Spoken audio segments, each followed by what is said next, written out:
Okay, I'm back with Mark chapter 7. Jesus teaches about inner purity. One day, some Pharisees and teachers of religious law arrived from Jerusalem to confront Jesus. They noticed that some of Jesus' disciples failed to follow the usual Jewish ritual of hand washing before eating. The Jews, especially the Pharisees, did not eat until they had poured water over their cupped hands, as required by the ancient tradition. Similarly, they ate nothing brought from the market unless they have immersed their hands in water. This is but one of many traditions they have clung to, such as their ceremony of washing cups, pitchers, and kettles. So the Pharisees and the teachers of religious law asked him, "Why don't your disciples follow our age-old customs? For they eat without first preparing the hand-washing ceremony."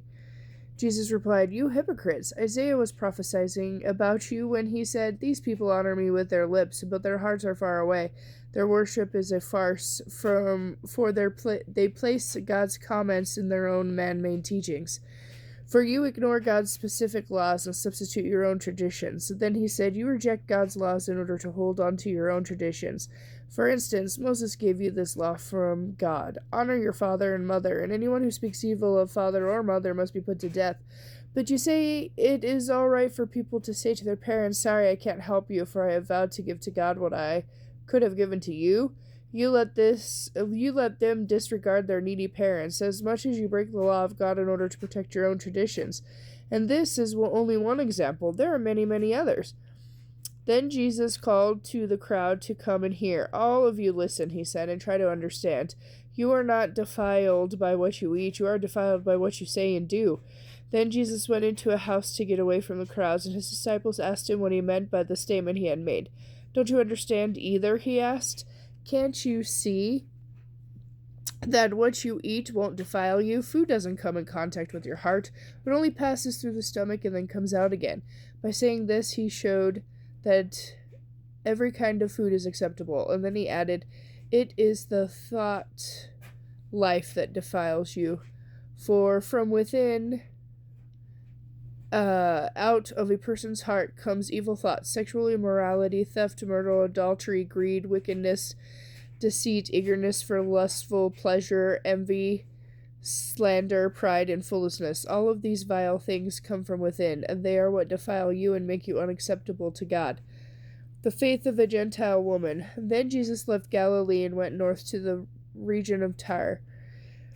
He tried to keep it secret that he was there, but he couldn't. As usual, the news of his arrival spread fast. Right away, a woman came to him whose little girl was possessed by an evil spirit. She had heard about Jesus, and now she came and fell at his feet. She begged him to release her child from the demon's control, since she was a Gentile born in from Syria. Sorry, I totally pronounced that wrong. Jesus told her, "First, I should help my own family, the Jews. It isn't right to take food from the children and throw it to the dogs." She replied, "That's true, Lord, but even the dogs on the table are given some crumbs from the children's plates." "A good answer," he said, "and because you have answered so well, I have healed your daughter." And when she arrived home, her little girl was lying quietly in bed, and the demon was gone. Jesus healed a deaf and mute man. Jesus left Tyre and went to Sidon, then back to the Sea of Galilee and the region of the 10 towns.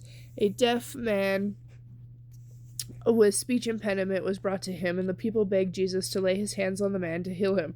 Jesus led him to a private place away from the crowd. He put his fingers into the man's ears, then spitting onto his own fingers, he touched the man's tongue with the spirit. And looking up to heaven, he sighed and commanded, "Be opened," and instantly the man could hear perfectly and speak plainly. Jesus told the crowd not to tell anyone, but the more he told them not to, the more they spread the words, for they were completely amazed. And again they said, "Everything he does is wonderful, and he even heals those who are deaf and mute." Mark chapter 8. Jesus feeds 4,000. About this time, another great crowd had gathered, and the people ran out of food again. Jesus called his disciples and told them, "I feel sorry for these people. They have been here for me for 3 days, and they have nothing left to eat. And if I send them home without feeding them, they will faint along the road, for some of them have come a long distance.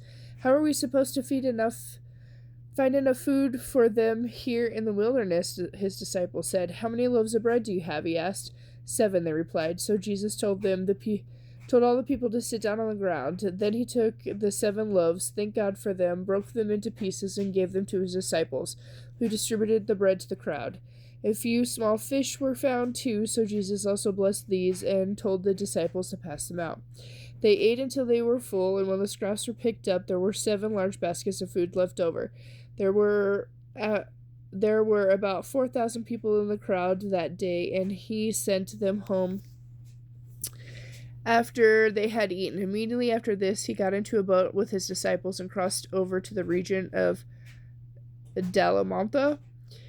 Pharisees demanded a miraculous sign. Even the Pharisees heard that Jesus had arrived. They came to argue with him, testing him to see if he was from God. They demanded, "Give us a miraculous sign from heaven to prove yourself."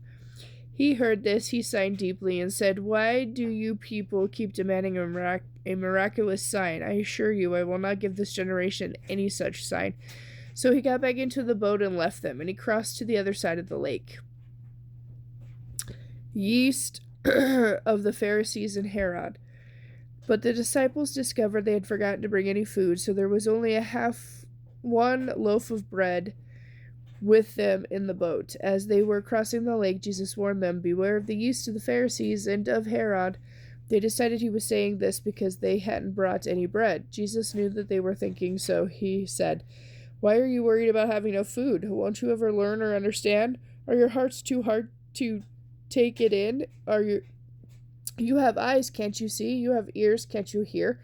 Don't you remember anything at all? What about the 5,000 men I fed with 5 loaves of bread? How many baskets of leftovers did you pick up afterward?" 12, they said. "And when I fed the 4,000 with 7 loaves, how many large baskets of leftovers did you pick up?" 7, they said. "Don't you understand even yet?" he asked them. Jesus heals a blind man. When they arrived at Bethsaida, some people brought a blind man to Jesus, and they begged him to touch and heal the man. Jesus took the blind man by the hand and led him out of the village. Then, spitting on the blind man's eyes, he laid his hands on him and asked, "Can you see anything now?" The man looked around. "Yes," he said, "I see people, but I can't see them very clearly. They look like trees walking around." Then Jesus placed his hands over the man's eyes again, and as the man stared intently, his sight was completely restored, and he could see everything clearly. Jesus sent him home, saying, "Don't go back into the village on your way home." Peter's declaration about Jesus. Jesus and his disciples left Galilee and went up to the villages of Caesarea Philippi.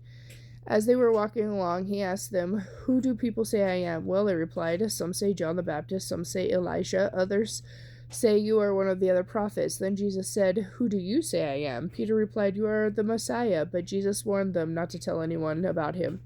Jesus predicted his death.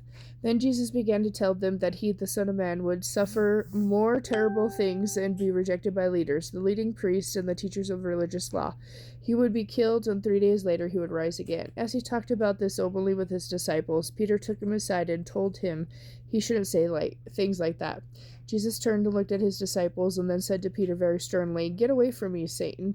You are seeing these things from a human's viewpoint, not from God's." Then he called his disciples and the crowds to come over and listen. "If any of you wants to be my follower," he told them, "you must put aside your selfish ambition, shoulder your cross, and follow me. If you try to keep your life from yourself, you will lose it. But if you give up your life for my sake and for the sake of the good news, you will find true life.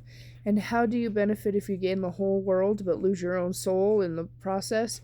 Is anything worth more than your soul? If a person is ashamed of me and my message is these adulterous and sinful days, I, the Son of Man, will be ashamed of that person when I return in the glory of the Father and with the holy angels." Okay, and with that, I'll be back tomorrow or later with Mark chapter 9.